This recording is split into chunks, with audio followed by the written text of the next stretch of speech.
Bonjour à tous. Alors aujourd'hui, nous allons apprendre à convertir des masses comme on avait appris pour convertir des unités de mesure de longueur. Ça va? Alors, tu vois, il existe une unité de référence. C'est le gramme. Eh bien, lui, nous allons le placer au milieu de notre tableau. Eh bien, pour convertir, on utilise ce qu'on appelle un tableau de conversion, comme on l'avait fait avec nos centimètres, mètres, etc. Sauf qu'à la place, ici, on avait l'unité de référence qui était le mètre. Ça marche? Alors, tu sais, pour mesurer, eh bien, on a besoin d'autres unités. On ne peut pas utiliser que le gramme. Eh bien, il en existe des plus grands et il en existe des plus petits. On va commencer d'abord par ceux qui sont plus grands. Eux, on les appelle des multiples du gramme. Alors pourquoi? Eh bien, tu vois, il y en a un qui est 10 fois plus grand. Eh bien, celui-là, on l'appelle le décagramme. Et on l'écrit D-A-G. Ça va? Alors, il en existe un deuxième qui, lui, est 100 fois plus grand. Il s'appelle l'hectogramme. H-G. Et enfin, le plus grand, lui, il est 1000 fois plus grand que le gramme. C'est le kilogramme. Alors lui, on va souvent le rencontrer. Pareil que le gramme. Ceux-là, ils sont un peu plus rares. Alors ensuite, nous avons ceux qui sont plus petits. Eux, on les appelle des sous-multiples. Alors, celui qui est 10 fois plus petit que le gramme, il s'appelle le décigramme. Et on écrit DG. Ensuite, on a celui qui est 100 fois plus petit, c'est le centigramme, CG. Et enfin, le plus petit, c'est le milligramme. Tu vois?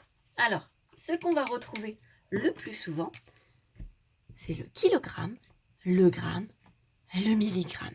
D'accord? C'est ce que tu vas souvent avoir. Le milligramme, c'est vraiment pour ce qui est tout petit, d'accord? Qui pèse presque rien. Le gramme, c'est un peu plus conséquent. Et le kilogramme, eh bien là, c'est plus gros. Pour avoir une unité de référence, on va dire que le kilogramme, c'est le paquet de farine ou le paquet de sucre que tes parents utilisent. D'accord? Allez. Donc, pour pouvoir convertir des masses, on va utiliser notre tableau de conversion. Comme on avait fait avec les centimètres. Sauf que à la place du gramme, c'était mètre. Ça va? Alors, on va faire un exemple ensemble. Prenons par exemple 56 grammes. D'accord? Les 56 grammes, en premier, je vais devoir les placer dans mon tableau. On ne les place pas n'importe comment. On va regarder. Aussi, on nous dit des grammes. Donc, je vais me placer dans la colonne des grammes. Est-ce que j'ai le droit d'écrire 56 ici? Non. Parce que je n'ai pas le droit de mettre plus qu'un seul chiffre. D'accord? Donc, il va falloir que je fasse quelque chose. Eh bien, tout simple. Je vais prendre les unités et je vais les placer ici. Et mes dizaines? Eh bien, on va tout simplement les mettre dans la colonne d'à côté. Et voilà. Là, on a placé 56 grammes. Maintenant, si je les veux en, par exemple, centigrammes, eh bien, je vais me mettre dans la colonne que l'on me dit, c'est-à-dire le centigramme. Hop. Et je vais mettre autant de zéros qu'ils sont nécessaires. Tu vois? Là, il y a un trou. Je ne laisse pas de trou. Je dois absolument mettre un zéro. Du coup, 56 grammes, ça me fait 5600 centigrammes. D'accord? Ça marche? Alors, on va faire un autre exemple. Et pour faire un autre exemple, on est obligé de tracer une ligne pour ne pas mélanger nos nombres. D'accord? Alors, maintenant, on va prendre 236 décagrammes. Ah oui, ça fait beaucoup.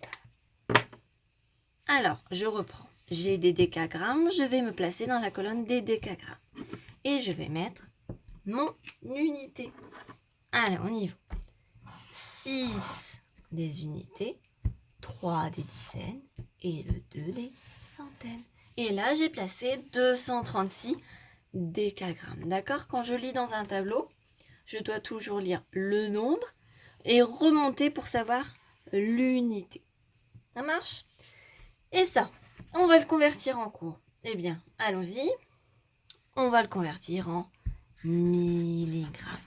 Ils sont où les milligrammes? Ils sont ici. Donc, je mets mon 0 dans les milligrammes. Et là, je vais compléter les trous par des zéros. Tu vois? Ça marche? Et là, hop! Ça fait beaucoup de zéros, tu ne trouves pas? D'ailleurs, je n'ai pas assez de place. Donc toi, je te conseille, quand tu l'écriras, de faire bien attention à écrire correctement. Sinon, on n'a pas assez de place. Ça marche? Oui? Alors, tu vas me faire les exercices et ensuite tu vas me les renvoyer pour que je puisse regarder si tu as bien compris. Surtout, n'hésite pas, si tu n'as pas compris, tu m'écris un petit message et je te réexpliquerai. Bon courage!